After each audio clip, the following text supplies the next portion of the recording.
I always say that if these items could only talk, because there's so much we don't understand. This is far from your typical basement. It's hundreds of haunted items from years of paranormal investigations by this man.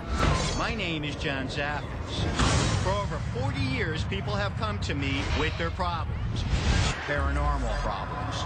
Zaffis, a Stratford native, has parlayed his paying for the paranormal into a popular sci-fi show. My job, you hear that? There's definitely something under here. Find the haunted item and remove it. He calls himself a haunted collector. I work from a spiritual perspective and a scientific perspective. He believes each item can hold energy and has a story. He said, whatever I conjured up, whatever I brought in, he says it's inside that statue now, and now it is telling me to kill myself. And his hobby runs in the family. Zaffis is the nephew of world-renowned paranormal investigators Ed and Lorraine Warren. We'd be sitting around on Easter, Christmas, no matter what, and they'd be telling ghost stories. We wanted Zaffis to take us along for one of his own investigations at Stratford's historic Booth Memorial Park. A lot of different paranormal experiences up here. We're told the 32-acre estate was purchased by the Booth family in the 1700s. This is one of my favorite places to come to. He focused on this Civil War jacket, an item Zaffis says caused unexplained experiences on the property. People were coming back saying they've seen a gentleman walking around with this uniform on. Only our investigation into that jacket brought about much more than we bargained for. Can you tell me how many are in here with us? 6. And then came a series of names. Can you tell me your name again? Followed by another. Steve. With a familiar last name. Steve, can you tell me what your last name is?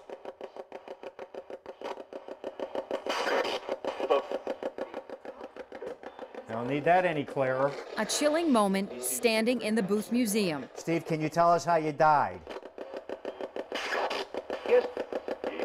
Steve, stroke. And it all came full circle when the caretaker of the estate confirmed this. Steve died of a stroke in November of 1948. We also learned Steve was one of the Booth brothers who established the park. While we didn't end up getting much on the jacket, we did get a glimpse of Zaffis's paranormal passion. I always tell people, proceed with caution, proceed with respect when dealing with this field. You never know what's going to happen.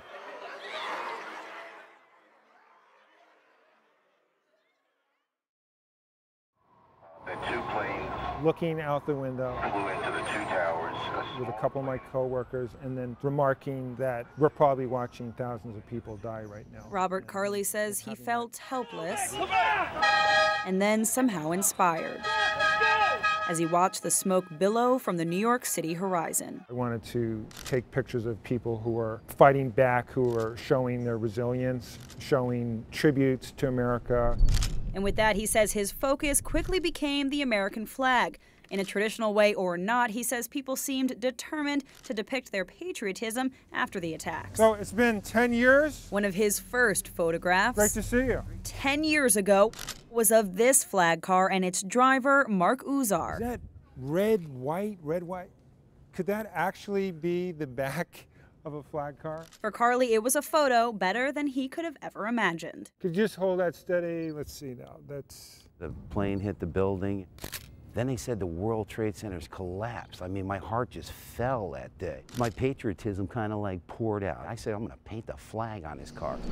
Carley says that shoot The car's taking a little beating, but you haven't. was just the start of his new journey. There were about 6 different trees, and on the trunks, he painted it.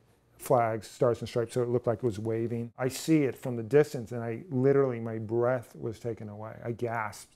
These flag-draped people jump out of this van, like a circus van. And I'm saying, what is going on here? What was going on, Carley later learned, was something that was happening all across the country. You stand right where you are. It's great. Take Sam Bloomfield of Washington State. Bloomfield says every day is like 4th of July in his house. America to me is heaven, and plus, it's the best country in this world. Carley says there are others. 9/11 tribute is in Dayton, Ohio. And it was terrifying. Still prefer the good old red, white, and blue. So many people did love From beginning to the end, he says he has seen the American flag freed from its pole and given a new opportunity to represent our nation. I wish I could have created, some of these things that I've seen.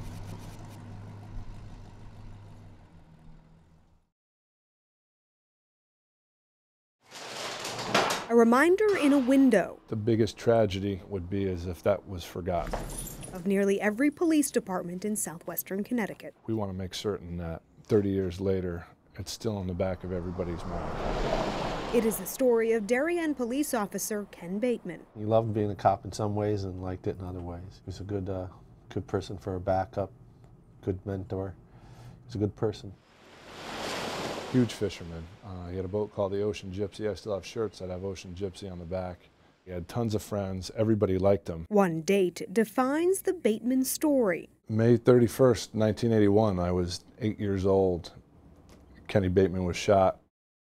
Sergeant Jeremiah Marin remembers the night vividly. I woke up to my mom crying. Marin's father, also a Darien officer, was close friends with Bateman. Middle of the night, my dad putting on his uniform, grabbing his bulletproof vest, grabbing his gun, running out the door, giving us a kiss goodbye.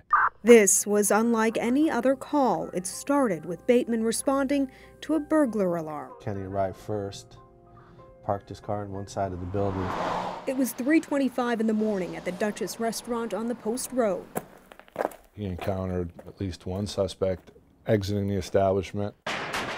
Shots were fired and Kenny was hit. You don't expect someone to come out shooting for a burglary. It's a stupid burglary. The suspect took off as Officer Bateman unloaded his gun, every shot missing the target. He was an excellent shot, but we also have to remember when he fired back, he had already been mortally wounded. Lieutenant Ron Bussell was with the department back then and part of that initial investigation. My specific job was to watch a footprint. To this day, the Bateman murder is still his case. This case is still open. One of our brothers, someone crossed the line for a burglary, murdered somebody. And we're not going to give up. Bussell says it's perfectly possible this case will be solved, but until it is, the reminders of an open case are never far away. There's never anything that was as traumatic as that. He was a friend. He was a friend, and you don't give up for a friend. We'll keep trying.